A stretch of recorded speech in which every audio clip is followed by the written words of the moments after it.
talking about different ways of running a country, another country that's done really well is Saudi, the country we're in today.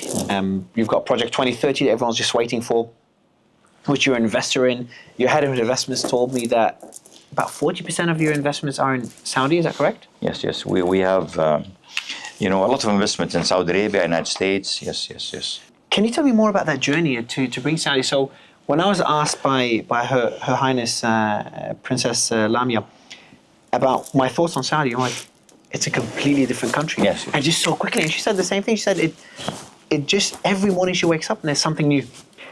You were an advocate of the Saudi we see today, especially women's rights, for a long time, before the Crown Prince. How did that transformation take place, and what's in store for Saudi?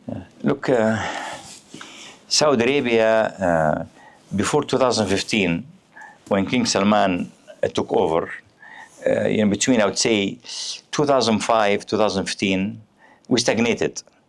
We did not really advance a lot. We were closed. Price oil was high. We were happy with what's happening, but we didn't have a good strategy and plan really to diversify. Say complacent is I would say complacent. Yes. 2015, King Salman took over. Prince Mohammed bin Salman is the engineer of the whole thing. They put the country back on the right path, frankly speaking, and to have alternative for oil. You cannot have a country big as Saudi Arabia dependent, 80% of its budget, 90% of its export, and most of its GDP depend on one product, which is oil. And you are under the mercy of having price oil remain high, which is not sustainable, obviously. So they went into a diversification program, which is an integral part of the 2030 program, which is being implemented now, executed very meticulously and successfully. So we are on track now. I'm very optimistic about Saudi Arabia, and we are heavily invested in Saudi Arabia. We are in tourism industry, whether it's hotel management or having hotels being owned by us. We are we have the real estate, we have commercial real estate, we have industrial projects, we have a school, we have in healthcare, we are in education.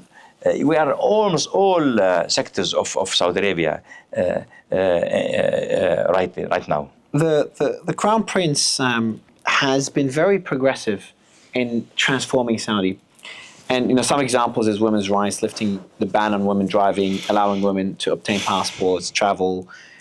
Your father was a proponent of a lot of what we're seeing today, but he was exiled back then out of the country.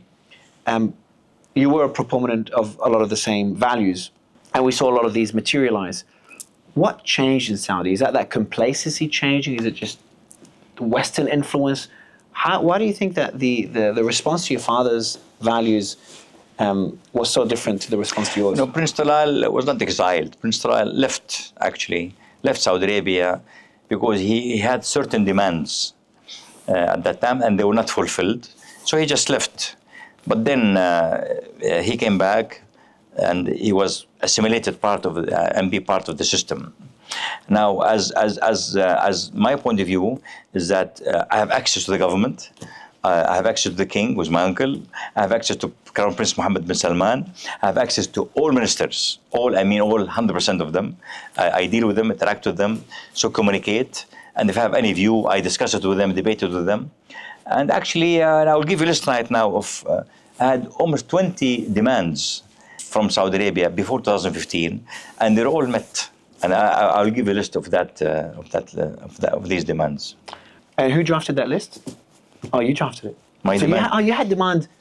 My demands from during King Abdullah era for these demands to be implemented in Saudi Arabia. And all of them were met after 2015 by King Salman, Mohammed Salman. All. 100%. I'll give the list right now. Let's see those demands. Okay, so these are the 21 demands, reforms that Prince Al Waleed had called for 20 years ago. All were implemented. 100%. First one, 100%. 100%. Activation of the Sovereign Wealth Fund. Complete. Everything. That's obviously been activated. Each single one. Increase the returns of the Sovereign Wealth Fund. And many of these were public, on X. You've made those demands public? Many of these are on X.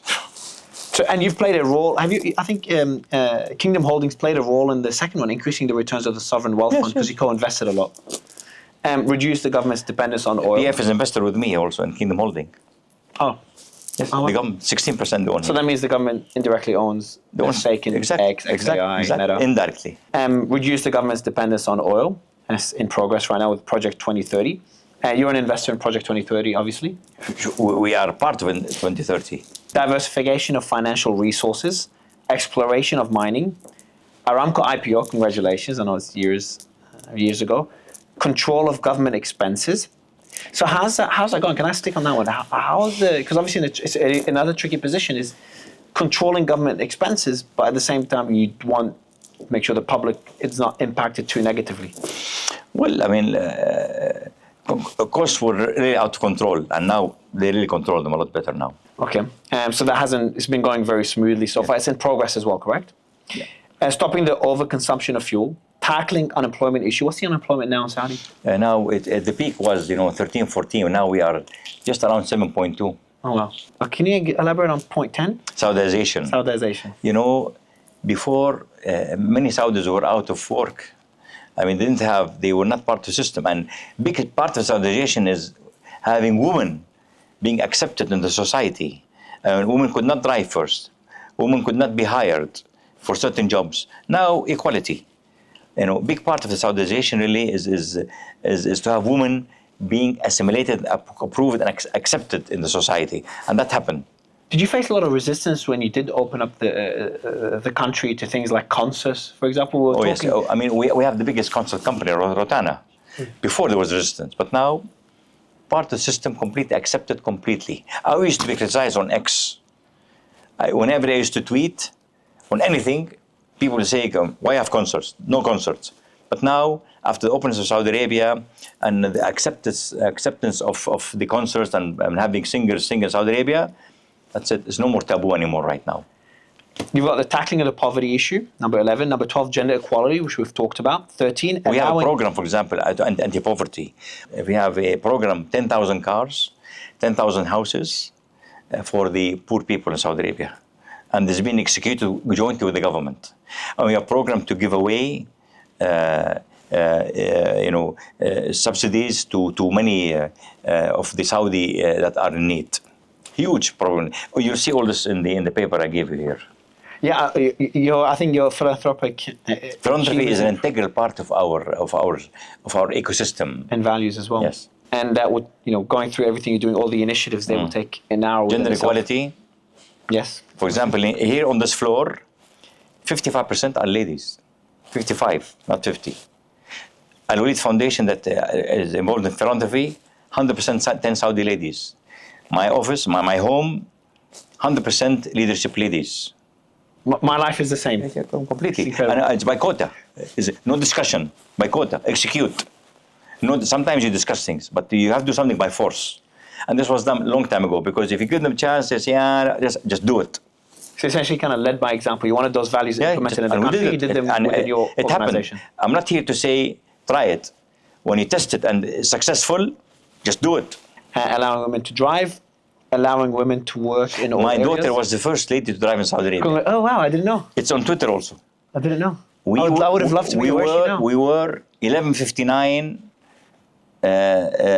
behind the wheel, and at 12 o'clock when the time set, we went out and we tweeted it. You were with her in the car? First one. She was driving, I was next to her. And her granddaughters were in the back. We have a tweet also. Does she live here? Yes. And all on X documented. I'm going to find it. Establishment, so allowing women to work in all areas. Establishment of mini economical council of ministers. It happened. Shared by Crown Prince. Mini council ministers. We have it right now. It's functioning. Number 16 out of 21, deportation of illegal labor employment. Was there a lot of illegal workers here? Plenty. It's a cleaning up right now. Plenty. So essentially, you've dealt with the same issue that the US is dealing with. Exactly. Now. Smaller scale. Number 17, introducing cinemas in the kingdom. It happened. It did. When did that happen? One of the first cinemas opened here in Fox Cinema here. Opened in this building? Downstairs. What was the first movie you played? I don't remember. That would have been good to play, like some iconic movie. I remember. Number 18, firing corrupt ministers. Yes, happened. And that was obviously happened already. A few years ago. Housing crisis. Yes, and we put our mouth where money is. Our money was mouth is. We invested heavily in that. We do it. Yeah, true. Number 20, elimination of corruption. That happened at the same time as point 18. And number 2, so that was number 21, social cultural Rotana. openness. That's Rotana. When did you hand over? All this between 2000 20 years ago. Oh, this is between 2011, 12, 13, 14. Wow. All these. And that's why, I'm a big supporter of Crown Prince. When you have 21 demands and they all happen and more, at the end of the day, we have the interest of Saudi Arabia, number one.